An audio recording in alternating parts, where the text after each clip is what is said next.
preciosa paz do Senhor e Salvador Jesus Cristo esteja para sempre em vossos corações. Estamos dando início ao auxílio bíblico para a escola dominical, lição de número 12, cujo tema é Exortações Gerais. Sejam todos bem-vindos.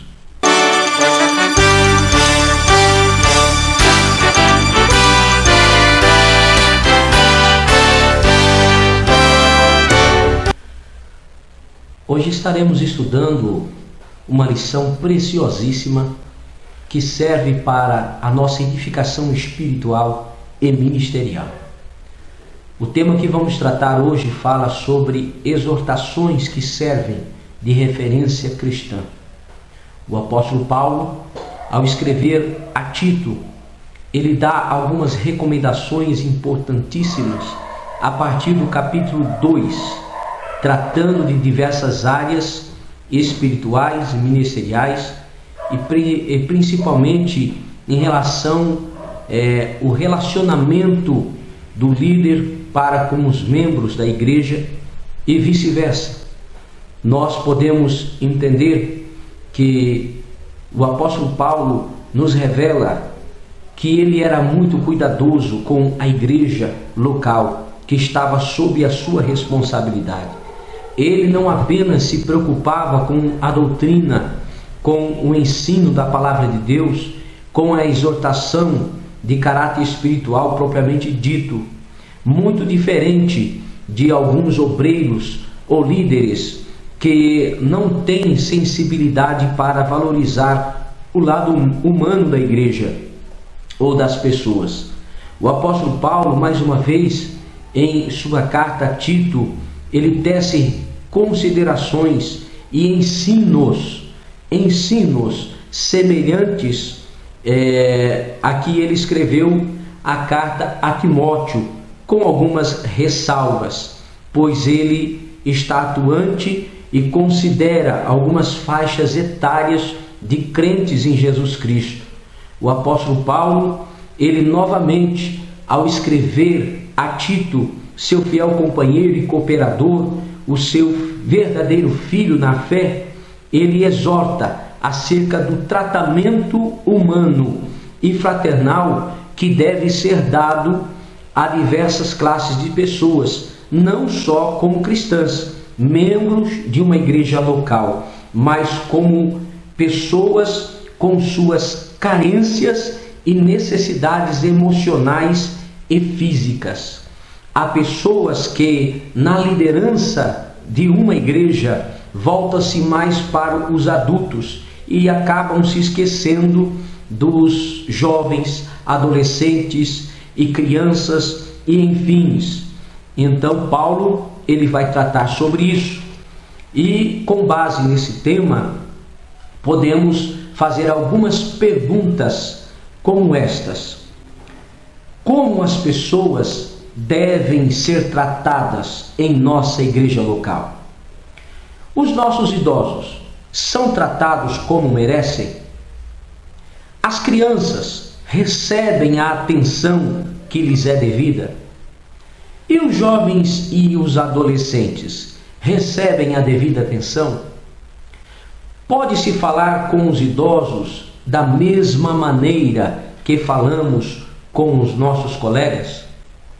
A partir dessas perguntas, nós vamos trabalhar diversas áreas e tirar um resumo daquilo que estamos vivendo em nossa vida diária, tá?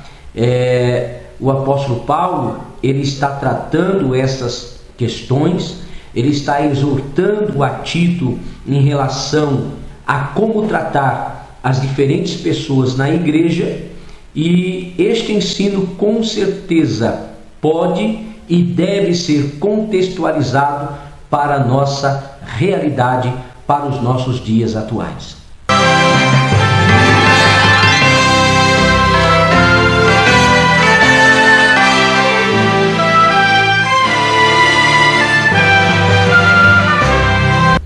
Um ponto importantíssimo que o apóstolo Paulo está orientando a Tito nessa sua epístola está no versículo 1 do capítulo 2, em que o apóstolo Paulo está dizendo assim: tu, porém, fala o que convém à sã doutrina. Mediante esse texto, a pergunta é: o que o obreiro deve falar? Eis a questão. Sem dúvida, é uma grande lição para os obreiros cristãos em todos os lugares e em todos os tempos, quando o apóstolo Paulo está tratando deste assunto, advertindo a Tito sobre o que ele deve dizer ou falar diante da igreja e dos homens em geral. Esses obreiros precisam saber se expressar, transmitindo mensagens, ensinamentos, exortações e sermões nos momentos mais diversos. Saber falar é uma arte, é uma virtude. E por essa razão, o apóstolo Paulo orienta que o parâmetro sobre o que falar é o que convém à sã doutrina, ou seja, o que é conveniente diante dos princípios da palavra de Deus. Nós vamos verificar que o apóstolo Tiago, escrevendo no primeiro capítulo, versículo 19, ele diz assim: sabeis isto, meus amados irmãos, mas todo homem seja pronto para ouvir, tardio para falar, tardio para se irar. Há pessoas na igreja que falam demais e dizem o que não deveriam dizer, causando grandes problemas de relacionamento. Ser tardio para falar e pronto para ouvir é sinal de sabedoria.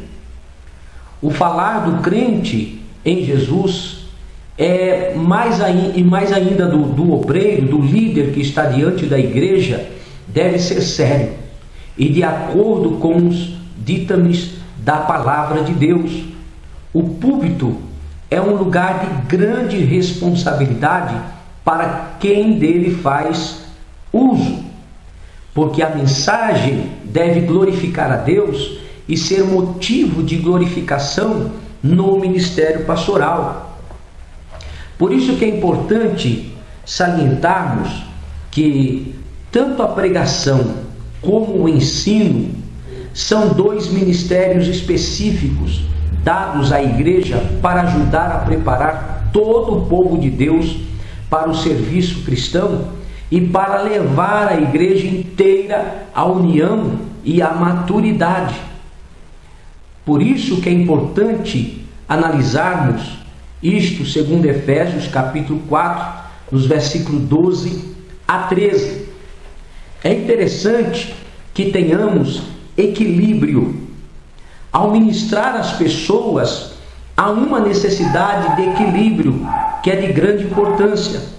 A pregação e o ensino são dois meios que Deus tem escolhido para comunicar a verdade divina às pessoas necessitadas. E embora você possa aprender a fazer os dois com grande perícia e competência, você nunca deve se esquecer que a fonte da sua eficácia é Deus. É importante salientar que precisamos tomar cuidado, porque o desequilíbrio é um perigo constante na vida do líder, do obreiro que está frente a uma igreja local. É possível você se tornar desequilibrado na sua mensagem, ou no seu método, ou em ambas as partes. Considere a seguinte situação de uma família. É um exemplo que eu quero dar a vocês com respeito a isso. Uma mãe tem um filho de 3 anos de idade e um outro de 13 anos.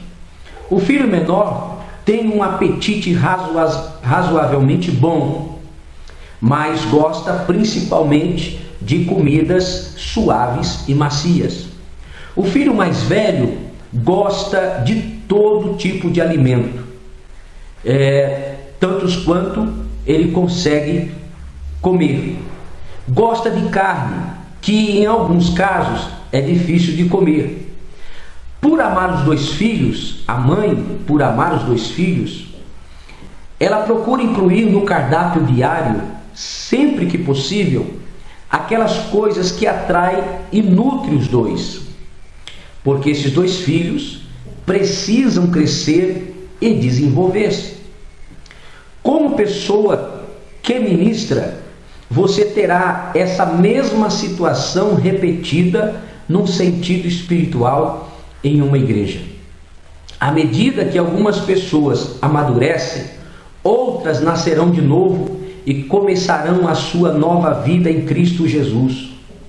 Você deve procurar ministrar verdades que são aceitáveis ao paladar dos novos nascidos em Cristo e, ao mesmo tempo, compartilhar verdades e princípios espirituais que nutrirão os crentes mais maduros. O apóstolo Paulo, ele sabia da grande missão de ser um apóstolo, de ser um doutor dos gentios. O seu conhecimento adquirido ao longo da sua vida, desde muito jovem, deveria ser colocado à disposição da igreja do Senhor Jesus, especialmente na proclamação do evangelho aos gentios.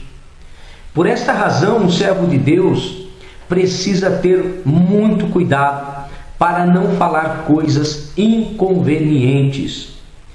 O apóstolo Paulo, escrever aos Efésios 4, versículo 29, ele diz: não saia da vossa boca nenhuma palavra torpe, mas só a que for boa para promover a edificação, para que dê graça aos que a ouvem. O obreiro, ele deve ter linguagem sã e irrepreensível, para que o adversário se envergonhe, não tendo nenhum mal que dizer de nós.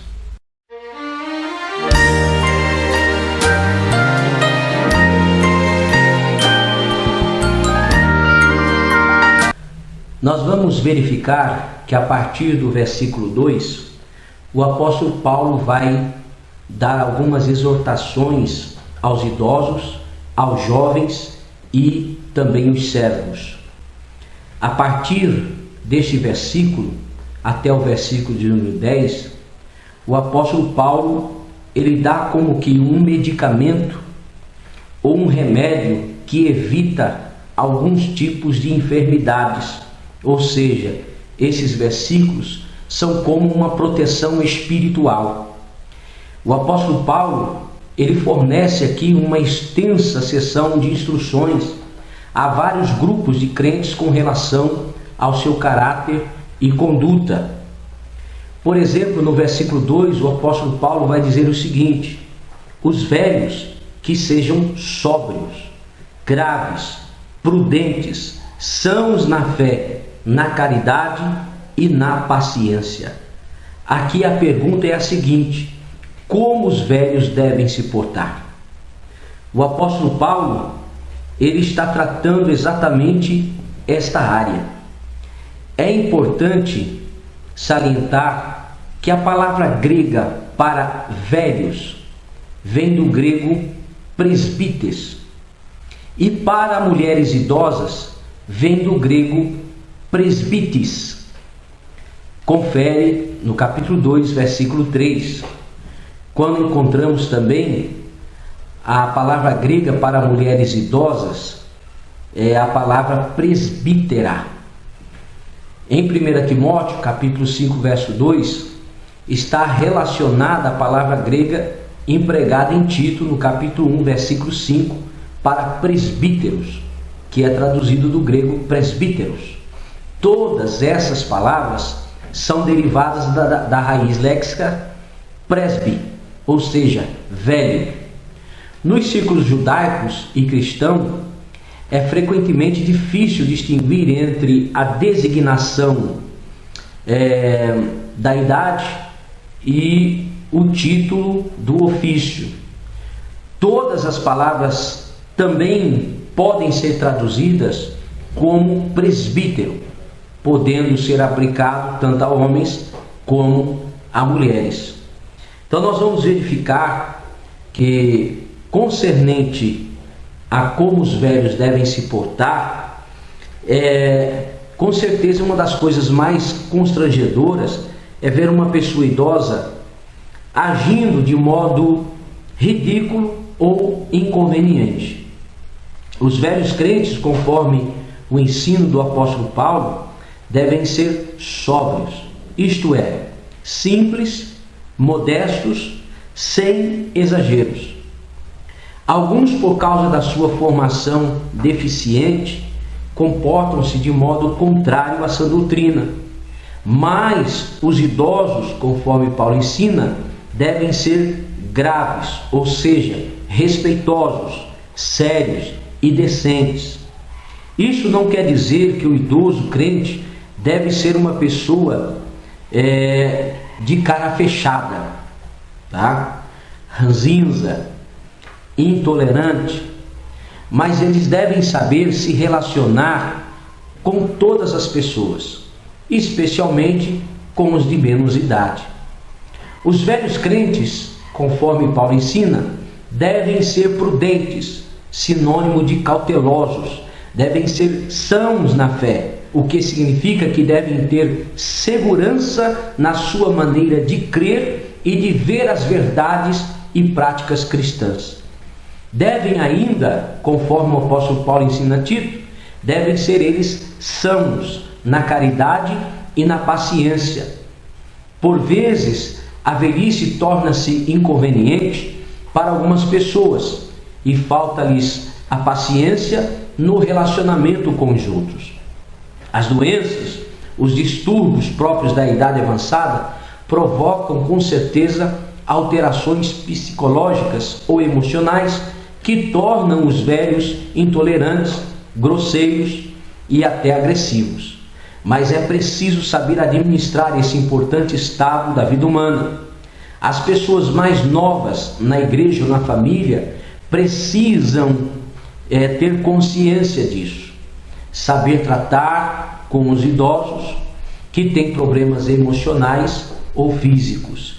Acerca dos velhos crentes, o salmista, no Salmo 92, versículo 13 a 15, ele diz: os que estão plantados na casa do Senhor florescerão nos átrios do nosso Deus. Na velhice ainda darão frutos, serão viçosos e florescentes, para anunciarem que o Senhor é reto. Ele é a minha rocha e nele não há injustiça.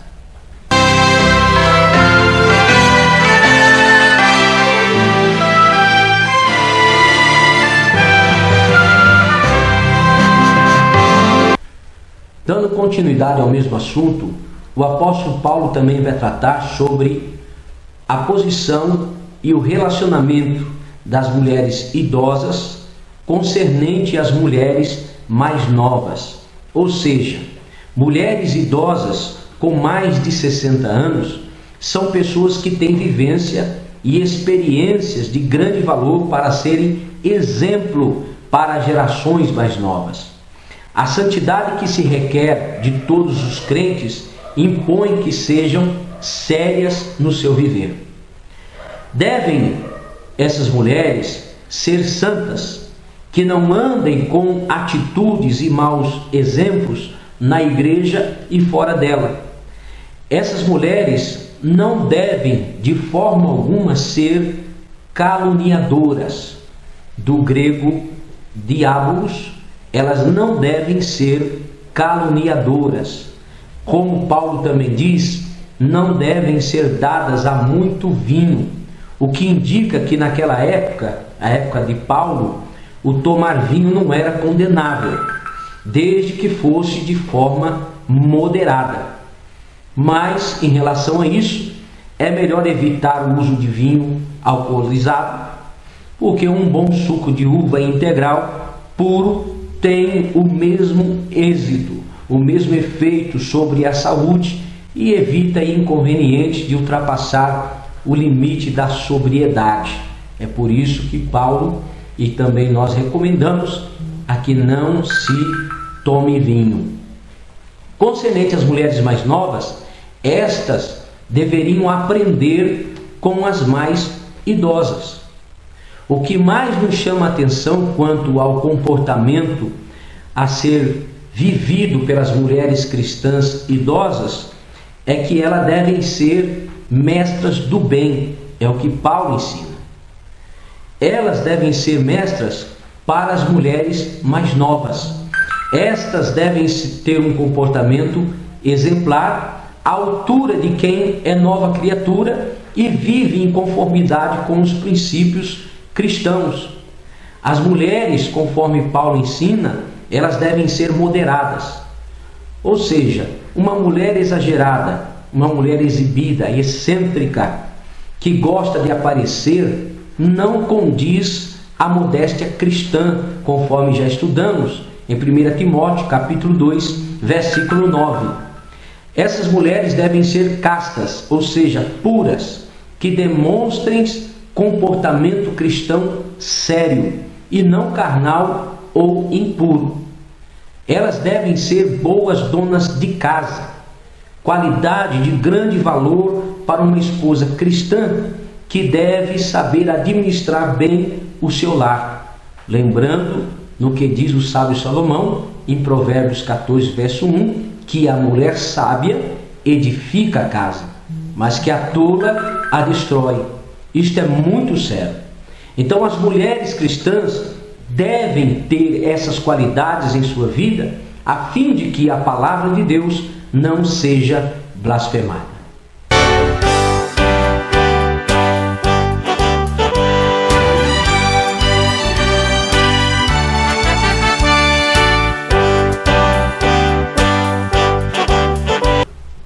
Nos versículos 9 e 10 do capítulo 2 da Epístola de Paulo a Tito, diz o seguinte: exorta os servos a que se sujeitem a seu Senhor e em tudo agradem, não contradizendo, não defraudando, antes mostrando toda a boa lealdade, para que em tudo sejam ornamento da doutrina de Deus, nosso Salvador. Nesse texto, o apóstolo Paulo vai tratar sobre o comportamento dos servos cristãos. O apóstolo Paulo passa dos ensinamentos levando em conta sexo e idade para a condição social dos servos cristãos.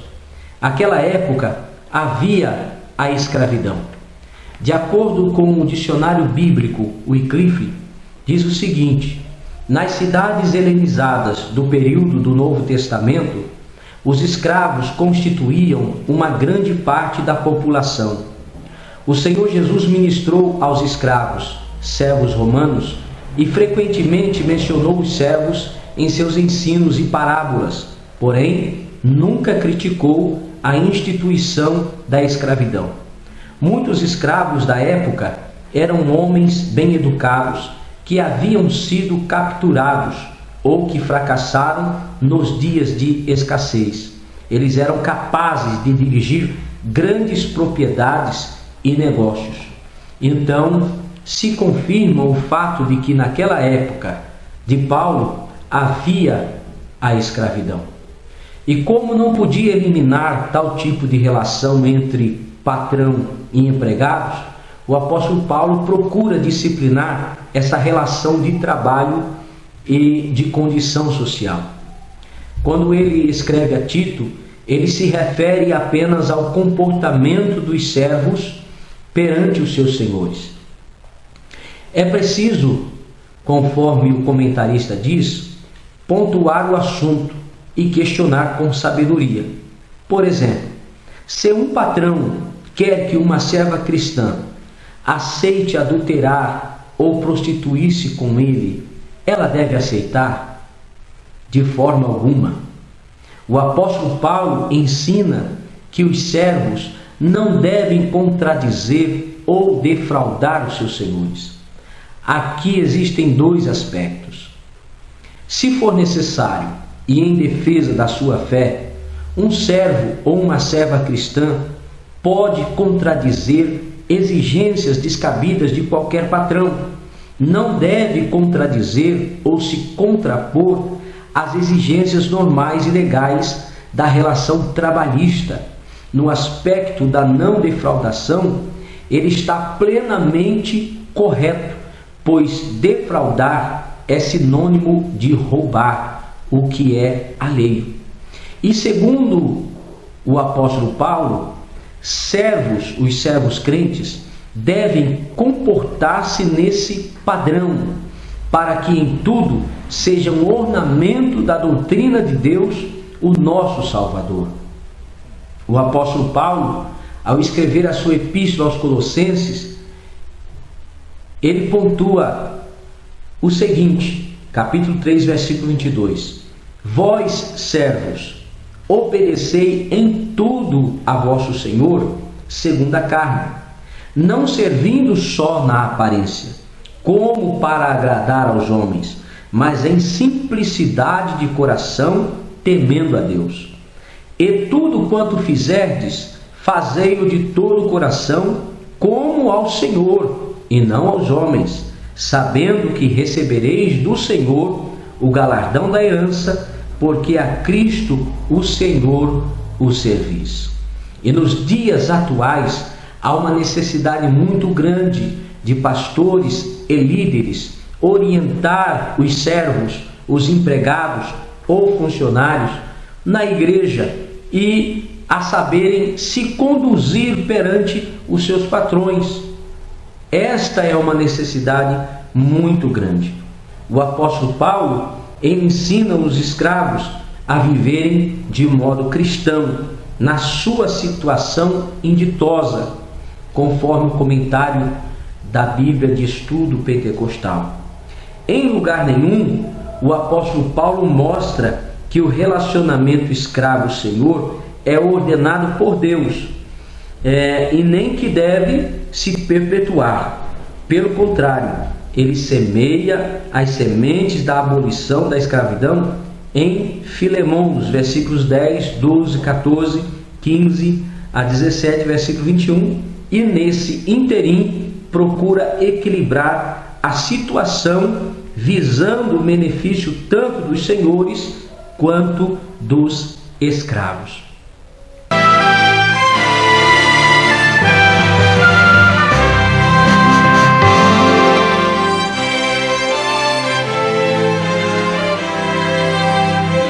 E lembre-se, o ensino de Paulo a Tito incentiva a todos os homens, mulheres, idosos e jovens da igreja a cultivarem virtudes como autodomínio, perseverança e amor.